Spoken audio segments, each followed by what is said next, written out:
Class 12 topic वैद्युत आवेश एवं क्षेत्र।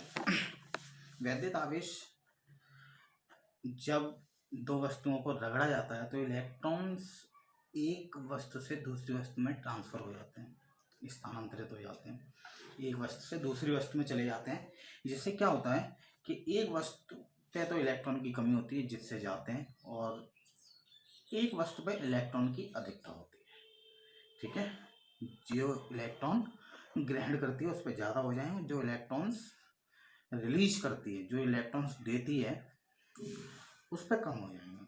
ठीक है, तो इलेक्ट्रॉन पे होता है माइनस चार्ज, तो ऑब्वियस है कि जो वस्तु इलेक्ट्रॉन लेगी वो ऋणावेशित हो जाएगी क्योंकि उस पर माइनस चार्ज बढ़ जाएगा, और जो वस्तु इलेक्ट्रॉन देती है उस पर इलेक्ट्रॉन्स की कमी हो जाएगी, और कमी हो जाएगी तो ऑब्वियस है कि उसमें पॉजिटिव चार्ज बढ़ जाएगा। पॉजिटिव चार्ज और नेगेटिव चार्ज ये डिपेंड ही इस पे करता है कि इलेक्ट्रॉन्स की कमी या अधिकता पर। ठीक है, तो इस तरीके से आवेश के दो तरीके हुए, दो प्रकार हुए, धनावेश और ऋणावेश।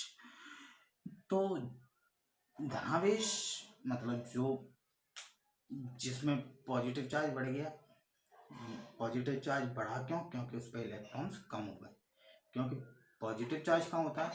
नाभिक में, न्यूक्लियस में, और न्यूक्लियस से प्रोटॉन और न्यूट्रॉन कभी रिलीज नहीं होते हैं। इलेक्ट्रॉन्स चारों तरफ बाहर कक्षा में गति करते हैं, इसलिए इलेक्ट्रॉन्स रिलीज होते हैं। तो इलेक्ट्रॉन्स अगर कम हो जाएंगे तो धनावेश हो जाएगा, और इलेक्ट्रॉन्स अगर ज़्यादा हो जाएंगे तो ऋणावेश हो जाएगा। ठीक है, तो ये दो तरह के आवेश होते हैं, धनावेश, ऋणावेश। एक और चीज कि धनावेश अगर है तो उसके सामने एक कोई धनावेश ही रखा है, मतलब सेम चार्ज रखे हैं। धनावेश है तो उसके सामने अगर धनावेश रखा है, ऋणावेश है तो उसके सामने अगर ऋणावेश रखा है, तो दोनों रिपेल करेंगे, मतलब सेम चार्ज आर रिपेल, दूर भागेंगे एक दूसरे से।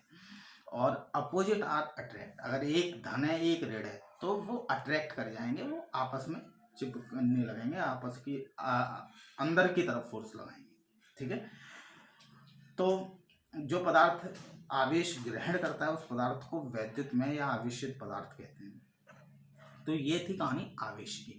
ठीक है, तो आवेश सबसे छोटी राशि होती है क्योंकि आवेश में इलेक्ट्रॉन ट्रांसफर किए जाते हैं, और इलेक्ट्रॉन सबसे छोटी राशि होती है, इसलिए आवेश को कभी भी डिवाइड नहीं किया जा सकता। आवेश अविभाज्य है। तो यही हम पढ़ेंगे आवेश की क्वांटम प्रकृति में। आवेश की क्वांटम प्रकृति, तो आवेश की जो क्वांटम प्रकृति होती है, जो ये टॉपिक है आवेश की क्वांटम प्रकृति, इसमें क्या होता है कि किसी वस्तु पर आवेश उसमें इलेक्ट्रॉन की कमी या अधिकता को प्रदर्शित करता है। इलेक्ट्रॉन को प्रकृति में मुक्त रूप से पाई जाने वाली सबसे छोटी राशि मानते हैं। इलेक्ट्रॉन से छोटी राशियां होती हैं, पर मुक्त रूप से केवल और केवल इलेक्ट्रॉन ही वो होते हैं, प्रकृति में पाए जाते हैं मुक्त रूप से, इसलिए इलेक्ट्रॉन को सबसे छोटी राशि मानते हैं। वैसे क्वार्ट्स वगैरह ये इलेक्ट्रॉन से भी छोटे माने जाते हैं, पर ये फ्री स्पेस में नहीं मिलते, मतलब फ्री रूप में नहीं मिलते, मुक्त रूप में नहीं मिलते। तो ऑब्वियस है कि अगर सबसे छोटी राशि है तो उसको डिवाइड नहीं किया जा सकता। डिवाइड नहीं किया जा सकता इसके लिए मतलब है कि वो अविभाज्य तरीके से जाएगा। Q इज इक्वल टू होता है Na। इस Na का क्या सिग्निफिकेंस है? N मतलब होता है नंबर ऑफ इलेक्ट्रॉन्स, कितने इलेक्ट्रॉन्स हैं किसी उस पे, और ये संख्या हमेशा पूर्णांक होती है। पूर्णांक का मतलब होता है इंटीजर। इंटीजर का मतलब 1 2 3 4 5। आप 1.5 2.5 ऐसे करके नहीं ले सकते। आप किसी को ये नहीं कह सकते कि हम उसको 2.5 इलेक्ट्रॉन दे दें, 3.5 इलेक्ट्रॉन दे दें। आप उसे या तो 2 इलेक्ट्रॉन देंगे या 1 इलेक्ट्रॉन देंगे, मतलब पूर्णांक इंटीजर में होना चाहिए वो वैल्यू कभी भी डेसिमल में नहीं हो सकती है, रेशनल नंबर नहीं हो सकती है। ठीक है, तो Q आवेश है जानते हैं हम, और E मतलब एक इलेक्ट्रॉन पर कितना आवेश होता है, ये इसकी वैल्यू फिक्स होती है 1.6 इंटू 10⁻⁻19 कूलम। ठीक है, याद करने लायक है, आप याद कर लीजिए। ठीक है, अगला टॉपिक है आवेश संरक्षण का नियम। आवेश संरक्षण आवेश को न तो पैदा किया जा सकता ना ही नष्ट किया जा सकता, इसे एक वस्तु से दूसरी वस्तु में स्थानांतरित किया जा सकता है। मतलब आवेश को कोई पैदा नहीं कर सकता है, ये एक वस्तु में, एक में इलेक्ट्रॉन थे, उसने दूसरी वस्तु में ट्रांसफर कर दिए, उस दूसरी वस्तु, ये इस तरीके से दोनों आवेशित हो गई। पहले दोनों न्यूट्रल थे, न्यूट्रल का मतलब ये होता है कि इलेक्ट्रॉन और प्रोटॉन समान संख्या में थे, इसलिए वो आवेशित नहीं कही जा सकती है। मतलब आवेशित रूप से उसे न्यूट्रल बोलते हैं, मतलब बिल्कुल आवेश समान है उनमें, इलेक्ट्रॉन और प्रोटॉन दोनों के नंबर समान है। ठीक है, ऐसा नहीं है कि उसमें न्यूट्रल बोल दिया तो उसमें इलेक्ट्रॉन्स नहीं है, इलेक्ट्रॉन्स हैं, पर जितने प्रोटॉन है उतने ही इलेक्ट्रॉन्स हैं। ठीक है, तो ये हमेशा एक वस्तु से दूसरी वस्तु में ट्रांसफर होता है। अगला टॉपिक है कूलोम। कूलोम आवेश की यूनिट होती है और विद्युत आवेश का मात्रक होता है। ठीक है, तो विद्युत आवेश, वैद्युत आवेश, ये दोनों सारी एक ही चीज है। ठीक है, तो इसे स्मॉल क्यू से रिप्रेजेंट करते हैं और इसकी यूनिट होती है सी, कूलोम, कैपिटल सी से रिप्रेजेंट करते हैं। हमने पहले 10th क्लास में ये इक्वेशन देखी होगी, I equal to Q upon T. Q charge होता है, आवेश होता है, टी टाइम होता है, समय, आई को हम बोलते हैं इलेक्ट्रिक करंट, विद्युत धारा। तो Q equal to I T. ठीक है, तो यहाँ पे लिखा भी है क्यू आवेश, आई विद्युत धारा और टी टाइम, समय। ठीक है, तो अगला है विशिष्ट आवेश। विशिष्ट आवेश मतलब कोई अगर कण है, आवेशित कण है, उसमें जितना चार्ज है, आवेश है, और उसका जितना मास है, इन दोनों का रेशियो हमारा विशिष्ट आवेश कहलाता है। कैपिटल क्यू से रिप्रेजेंट करते हैं इसे, capital Q is equal to small Q upon M. Small Q आवेश इस पे और एम इसका मास, इसका मात्रक होता है कूलोम अपॉन किलोग्राम। तो ये विशिष्ट आवेश है।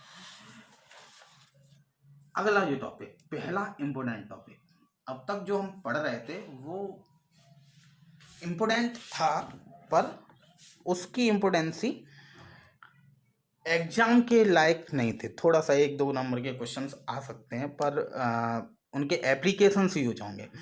पहला ये नियम है कूलोम का नियम, ये पूरी तरह एग्जाम में आने लायक मटेरियल है। ठीक है, तो कूलोम का नियम 1785 में एक फ्रांसीसी वैज्ञानिक थे, चार्ल्स ऑगस्टिन डी कूलोम, इनको जनरली कूलोम के नाम से ही जानते हैं। इन्होंने आवेशित कणों के मध्य, मतलब दो चार्ज हैं, पॉइंट चार्ज रखे हैं, उनके मध्य क्या बल लग रहा है, इसके संदर्भ में एक नियम दिया था, जिसे कूलोम का नियम कहते हैं। ठीक है, तो इसके नियम के अनुसार दो बिंदु चार्ज Q1 और Q2, इनके बीच में जो बल लग रहा है, आकर्षण बल या प्रतिकर्षण बल, आकर्षण बल कब लगेगा, जब इन दोनों के चार्ज डिफरेंस होंगे, अलग अलग होंगे, और प्रतिकर्षण बल तब लगेगा जब इन दोनों के चार्ज सेम होंगे। ठीक है, तो आकर्षण या प्रतिकर्षण बल दोनों आवेशों के गुणनफल के अनुक्रमानुपाती, F is proportional to Q1 Q2। ठीक है, तथा उनके बीच की दूरी के वर्ग के व्युत्क्रमानुपाती, बीच की दूरी हमने R ली है, और इनके वर्ग के व्युत्क्रमानुपाती, F is inversely proportional to R square. ठीक है, तो यह बल हमेशा इन दोनों को मिलाने वाली रेखा के अनुदिश होता है। मतलब ये अगर दोनों सेम चार्ज हैं तो ये बल इधर की तरफ इंडिकेट होगा, अगर हम Q1 की वजह से Q2 पर लगने वाला बल निकालें तो। ठीक है, तो यह दो बिंदु आवेश Q1 Q2 हैं, तो ये ऑब्वियस है कि हमने देख लिया F is proportional to Q1 Q2 और F is inversely proportional to R square. अतः इन दोनों को मर्ज करके अगर लिखा जाएगा, इन दोनों इक्वेशन को मर्ज कर किया जाए तो क्या हो जाएगा, F is proportional to Q1 Q2 upon R square, Q1 Q2 upon R square. ठीक है, हम जानते हैं जब भी प्रोपोर्शनल साइन हटाते हैं तो कोई ना कोई कांस्टेंट यूज करते हैं। हमने यहाँ पे एक कांस्टेंट लिया है, F is equal to K Q1 Q2 upon R square, ये स्मॉल के है। ठीक है, और इसकी जब वैल्यू निकाली गई, F को 1 न्यूटन, Q1 Q2 को 1 कूलोम और आर को 1 मीटर लिया गया, तो इसकी वैल्यू निकल के आई थी 9 × 10⁹ न्यूटन मीटर स्क्वायर पर कूलम स्क्वायर। ठीक है, और ये जो वैल्यू थी ये पहले से एक कांस्टेंट की थी जिसको हम बोलते थे 1/4πε0। 1/4πε0 वैल्यू, इसका मान 9 × 10⁹ newton metre square upon coulomb square होता है।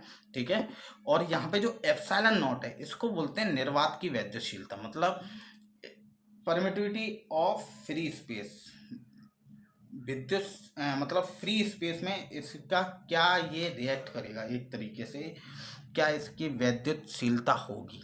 ठीक है, तो इसकी जो वैल्यू निकल के आती है एप्सिलॉन नॉट की, इस फॉर्मूले में बस 4 पाई की वैल्यू 3.14 होती है, हम जानते हैं। उस तरीके से अगर हम वैल्यू लिखें तो इसकी वैल्यू निकल के आएगी 8.85 × 10⁻12। एप्सिलॉन नॉट अपॉन में था इसलिए इसकी यूनिट रिवर्स हो जाती है, coulomb square upon newton metre square.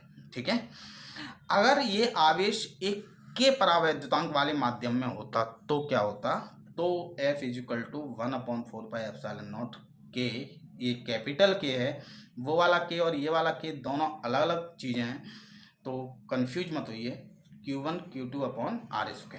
ठीक है, ये के है परावैद्युतांक। परावैद्युतांक का मतलब है जब दो चार्ज फ्री स्पेस में रखे जाएंगे ना, तो हमने जो सिंपली ये निकाला है वही लगेगा।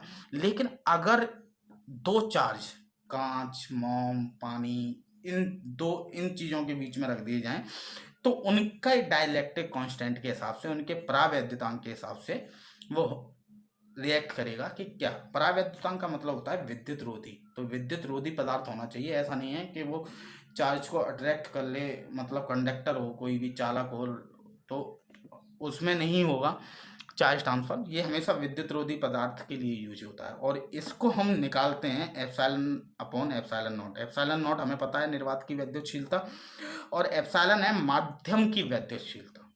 तो ये है कूलम्ब्स लॉ का